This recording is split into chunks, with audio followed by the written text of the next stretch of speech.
आज की कहानी बहुत ही प्रेरणादायी व शिक्षाप्रद है, तो बड़े ही ध्यान से सुनिएगा।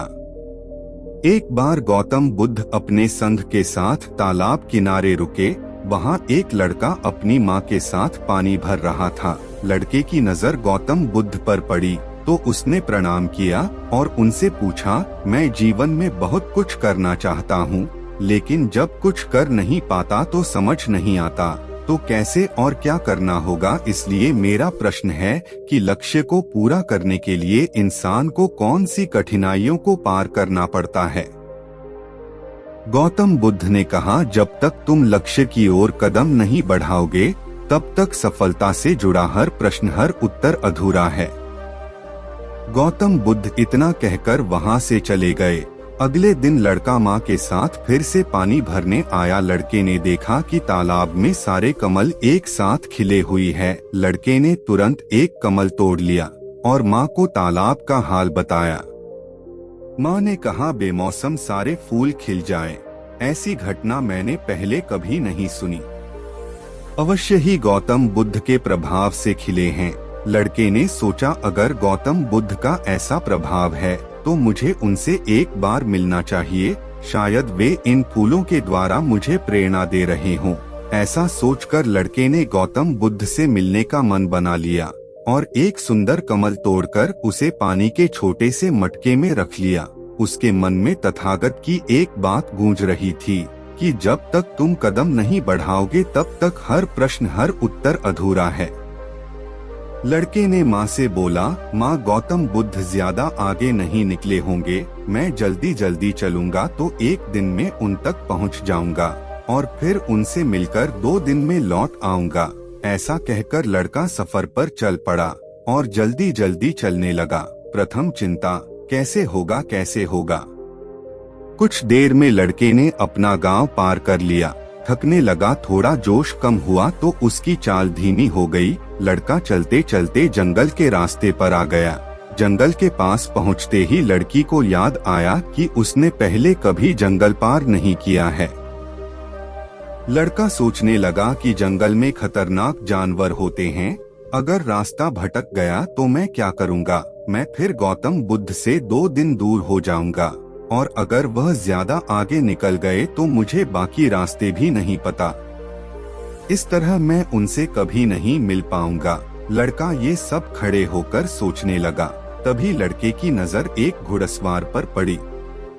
लड़के ने कहा, मुझे जंगल पार करके गौतम बुद्ध को यह कमल देने जाना है, क्या तुम मुझे अपने साथ ले जा सकते हो। घुड़सवार ने कहा, मैं तुम्हें अपने साथ ले तो नहीं जा सकता, लेकिन तुम्हारी मदद कर सकता हूँ, क्योंकि मैं भी उसी तरफ जा रहा हूँ।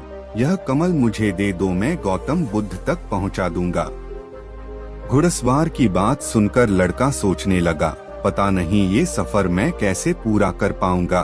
घुड़सवार को कमल दे देता हूँ, आसानी से कमल भी पहुँच जाएगा और मेरा काम आसान हो जाएगा। लड़का कमल देने ही वाला था, लेकिन उसे तत्काल याद आया कि इस यात्रा के पीछे, कमल के पीछे उद्देश्य क्या है। लड़के ने सोचा, अगर मैं गौतम बुद्ध से नहीं मिल पाया तो मुझे मेरे सवाल के जवाब कैसे मिलेंगे। यह इतना महत्वपूर्ण सवाल है और मुझे जीवन में एक ही मौका मिला है जो शायद दोबारा ना मिले। जैसे ही लड़के को अपना उद्देश्य याद आया, मन में संदेह और चिंता शांत हो गए।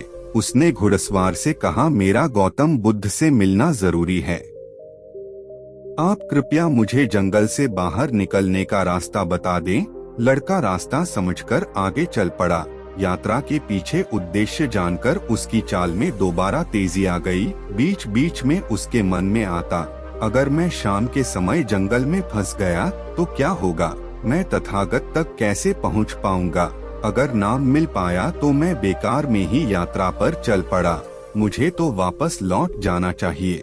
पर जब भी लड़की को कैसे होगा के विचार परेशान करते तो लड़का कमल को देखता तो उसे तथागत के चेहरे की शांति और मुस्कान याद आ जाती। उसे याद आ जाता कि जिसके सानिध्य से फूल खिल जाते हैं, जिसके सानिध्य से प्रेरणा मिलती है, उनसे कितना कुछ सीखने मिल सकता है। लड़के के सारे संशय वहीं रुक जाते और निश्चिंत होकर आगे चल पड़ता है। काफी देर चलने के बाद जंगल खत्म होने लगा। लड़के को समझ आया कि जब जब वह यात्रा के उद्देश्य को याद करता है तब तब उसकी मुश्किलें कम हो जाती है। लड़के को समझ आया कि यह सबके साथ होता है होगा, चाहे वह कुछ भी करता हो। जब जब इंसान कैसे होगा सोच कर संशय करता है, तब तब रुकावटें बड़ा रूप ले लेती है।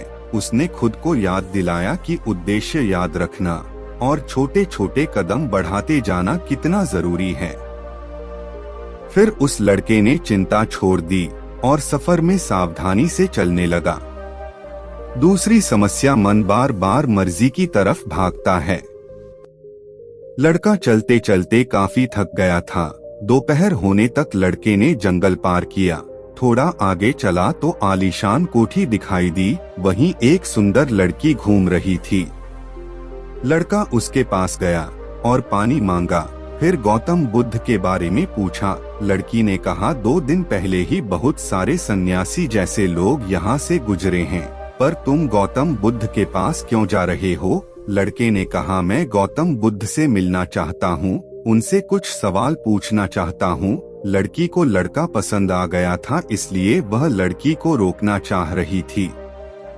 लड़की ने कहा, कमल तो 2 दिन में मुरझा जाएगा और तब तक तुम गौतम बुद्ध के पास नहीं पहुँच पाओगे। इससे अच्छा कि आज शाम को यहाँ बड़ा आयोजन है, यहाँ नाच गाना खाना पीना सब होगा, तुम भी रुक जाओ और मुझसे दोस्ती कर लो। यह सुनकर लड़के की बुद्धि भ्रमित होने लगी। लड़के ने लड़की की सुंदरता को दोबारा निहारा और सोचने लगा कि कन्या मुझ में रुचि रखती है। अगर मैं लड़की से दोस्ती कर लेता हूँ तो जीवन में मजा आ जाएगा। लड़के ने कहा, मैं बहुत दूर से आया हूँ और मैं आपको सोचकर बताता हूँ। लड़के ने मन को लगाम लगाई और खुद से पूछा कि मैं यहाँ क्यों आया हूँ? क्या मैं इस लड़की से दोस्ती करने घर से निकला था? और इसकी दोस्ती कितनी लंबी है, किसको पता है? अगर कुछ दिन बाद उसका मन न लगा तो मैं क्या करूँगा? लड़के ने तत्काल कमल को देखा। उसे उद्देश्य याद आया तो विचारों में शुद्धता आई। उसने तत्काल निश्चय किया और आगे चल दिया। शुरू में तो लड़के को अफसोस हो रहा था, अगर बुद्ध नहीं मिले तो ये मौका हाथ से निकल जाएगा। लेकिन जैसे जैसे आगे चला उसे समझ आने लगा कि अगर वो थोड़ी देर और वहाँ रुकता तो उसकी यात्रा बेकार हो जाती। उसे याद आया कि जो भी व्यक्ति और वस्तु आपको उद्देश्य से भटकाए, उसे तुरंत दूर हो जाना चाहिए। जीवन आपको बार बार मौके नहीं देता। लड़का काफी देर से चल रहा था। अब शाम हो चली थी, इसलिए लड़का जल्द से जल्द गौतम बुद्ध के पास पहुंचना चाहता था। लड़के को रास्ते में जो भी व्यक्ति मिलता उनसे पूछते हुए वो सरपट आगे बढ़ने लगा। उसे लग रहा था कि बस अब पहुंचने ही वाले हैं। तभी उसे एक बुजुर्ग मिले। लड़के ने बुजुर्ग से भी पूछा, मैं गौतम बुद्ध से मिलने जा रहा हूँ। पिछले गांव में एक व्यक्ति ने बताया था कि वो इसी तरफ से गुजरे हैं। वो कितने आगे निकल गए होंगे? बाबा ने कहा, तुमको कोई गलतफहमी हुई है बेटा, इस रास्ते से कोई बड़ा समूह ने गया है। लगता है तुम्हें दिशा भ्रम हुआ है, तुम गलत मोड़ पर मुड़ गए हो। अब वापस जाओ और दूसरा रास्ता पता करो। बुजुर्ग की बातें सुनकर लड़का घबरा गया। उसने सोचा कि 2 घंटे पहले कोई बस्ती मिली थी, अब वापस गया तो बहुत पीछे हो जाऊंगा। वैसे भी अंधेरा होने वाला है, मेरे पास कोई रहने और खाने का साधन भी नहीं है। मेरी पूरी यात्रा बेकार है। मुझे पहले ही लग रहा था कि मैं नहीं कर सकता। लड़का खुद संशय के बादलों में घिर गया। उसके पैरों में किसी ने जैसे भारी भरकम बेड़ियां डाल दी है। उसके मन में बार बार चल रहा था कि मुझे वह मोड़ क्यों नहीं दिखाई दिया, मुझे इतनी बड़ी गलती कैसे हो गई, मैं इतनी बड़ी गलतियां क्यों करता हूँ। लड़का वहीं सर पकड़कर बैठ गया। फिर उसे अपनी माँ की बात याद आई कि हर गलती के पीछे एक सीख छुपी होती है और यही सीख जीवन को बेहतर बनाती है। थोड़ा मन शांत हुआ तो लड़का यह बात बार बार दोहराने लगा कि हर गलती में सीख छुपी होती है। हाँ, उससे गलती हुई है। मैंने जल्दबाजी में सोचा ही नहीं कि मैं कहाँ चल रहा हूँ। लोगों ने बताया और मैं दौड़ता गया। जैसे ही लड़के ने गलती स्वीकार किया, उसका मन शांत हो गया। निराशा और संदेह के बादल गायब हो गए। बैठे बैठे लड़के की नजर कुछ जानवरों पर पड़ी जो पास की नदी से पानी पीकर लौट रहे थे। यह सब देख लड़के को याद आया कि पहली बार जब गौतम बुद्ध मिले थे तब पानी के पास ही मिले थे, क्योंकि उनके साथ इतने बड़े संघ को बार बार बड़ी मात्रा में पानी की जरूरत पड़ती होगी। लड़का तुरंत समझ गया कि गौतम बुद्ध की उसी रास्ते से भ्रमण कर रहे होंगे जिस रास्ते पर नदी के घाट और कुएं होंगे, और जैसा कि इन बुजुर्ग ने बताया है कि बुद्ध इस मार्ग पर नहीं आए हैं, तो यह सत्य है। बुद्ध जरूर पहले ही नदी की ओर मुड़ गए हैं। लड़का तुरंत खड़ा हुआ। उसने सोचा वापस लौटने से अच्छा है मैं नदी किनारे रास्ते पर जाकर चलना शुरू कर दूं। कई खेत पार करते हुए लड़के ने रास्ता बदल लिया। चलते चलते लड़के का मन हल्का हो गया। उसने अनुभव किया कि जब मन शांत होता है, जल्दबाजी नहीं करता किसी में या खुद में कमी नहीं निकालता, तो बुद्धि बेहतर काम करती है। लड़के ने पाया कि खुद से शिकायत करना बहुत बड़ी कमी है जो बहुत दुख देती है। चलते चलते लड़का सोच रहा था कि अगर मैं अपने गांव में रुक जाता तो मैं अपने अनुभव से कुछ भी नहीं सीख पाता। ऐसा सोचते सोचते उसे संघ की भीड़ देखने लगी और आखिरकार 2 दिन चलने के बाद लड़का गौतम बुद्ध तक पहुंच गया। उसने अपनी बारी आने का बड़े धैर्य से इंतजार किया। उसे खुद अपने ऊपर आश्चर्य हो रहा था। जब वह गौतम बुद्ध से मिला तो उसने तथागत को कमल भेंट किया। इससे पहले लड़का कुछ बोलता, गौतम बुद्ध ने बोला, बहुत सुंदर। कमल पूरी तरह खिल गया है। 2 दिन पहले तुमने पूछा था कि लक्ष्य को पूरा करने के लिए इंसान को कौन सी कठिनाइयों को पार करना पड़ता है। तुम्हारे चेहरे पर थकान के साथ धैर्य और मुस्कान देखकर लगता है कि तुमने इस यात्रा में बहुत कुछ सीखा है।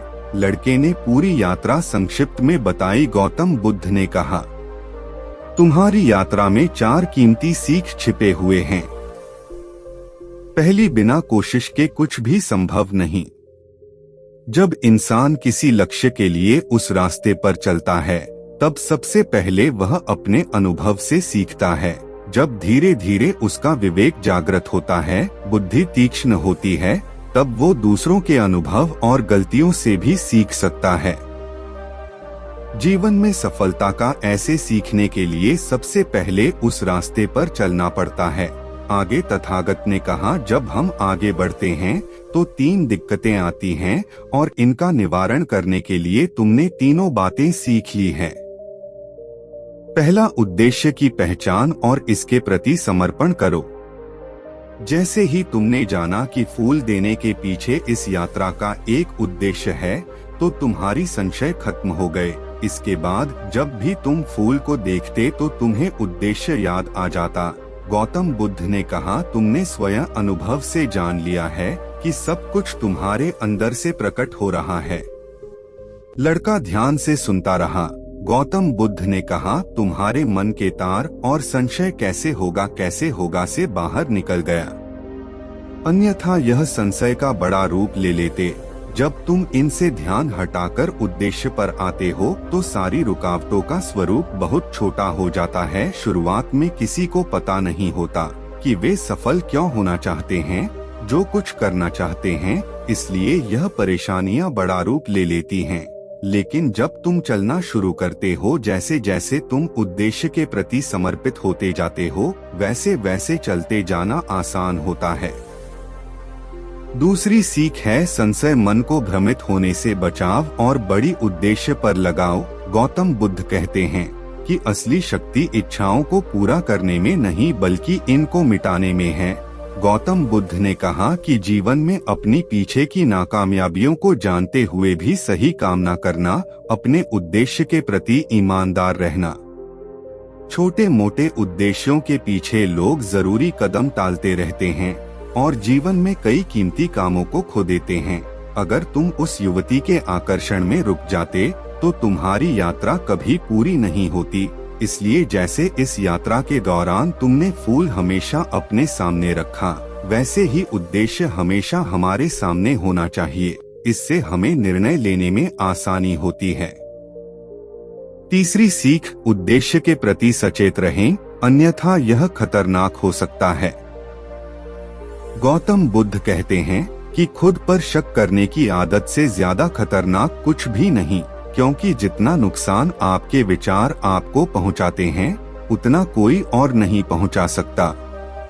तथागत आगे कहते हैं कि खुद पर संदेह करने की आदत से आप खुद के प्रयास से ही बचोगे। जब हम अपनी गलती स्वीकारते तब तक में बात हमें परेशान करती रहती है और आखिर में संशय का बड़ा रूप ले लेती है।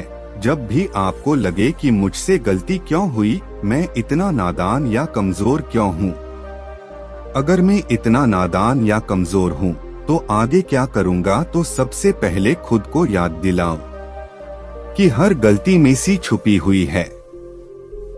सबसे पहले मन को शांत करो, बुद्धि और विवेक का प्रयोग करते हुए उद्देश्य की तरफ बढ़ते चलो। बस तुम इस तरह किसी भी चुनौती से निपटकर जीवन के बड़े से बड़े लक्ष्य को हासिल कर लेंगे। दुनिया की कोई भी ताकत हमें कामयाब होने से नहीं रोक सकती, क्योंकि कोई भी ताकत हमें रोकती ही नहीं। अगर कोई रोकता है तो वह हम स्वयं हैं, हमारा भ्रम, संशय और विचारों की अशुद्धता। साथियों, आज की कहानी कैसी लगी कमेंट में जरूर बताएं। वीडियो पसंद आई हो तो वीडियो को लाइक कर सकते हैं और अगर आप भी बुद्ध के विश्वासी हैं तो चैनल को सब्सक्राइब कर बेल आइकन दबा दें।